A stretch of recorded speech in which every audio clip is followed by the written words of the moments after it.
Woof, almost done. In this session, we'll look a little bit more at microfinance and how it can be used to alleviate poverty.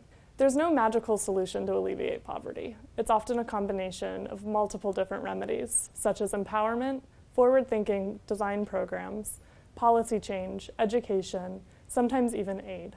Let's start by defining microfinance, and then we'll take a look at the flip side of that and look at where microfinance has gone off track, the dark side of microfinance. We'll see a video of Premal Shah, Kiva's president, who will also discuss microfinance. What is microfinance? Let's break down the word. Micro means small, and finance means money. Microfinance is a general term used to describe financial services offered to low-income individuals, or it can be defined as a financial service for those individuals who do not have access to a formal banking institution. How it works is individuals or groups can take out small loans from institutions, maybe just a couple $100s, and pay it back over time at a fair interest rate.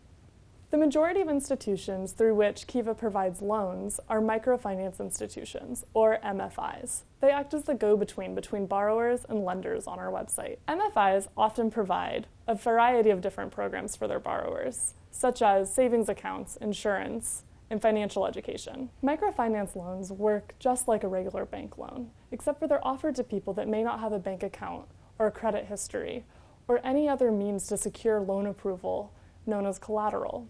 These people are the world's unbankable population. MFIs take the place of regular banks, except for they do everything backwards. Here's a quote from Mohammed Yunus explaining how they built Grameen Bank. People ask me, how did you figure out the rules of Grameen Bank? When we needed a rule to fit a particular situation, we look at the conventional bank, see what they do in a situation like that. Once we learn about it, we just reverse it.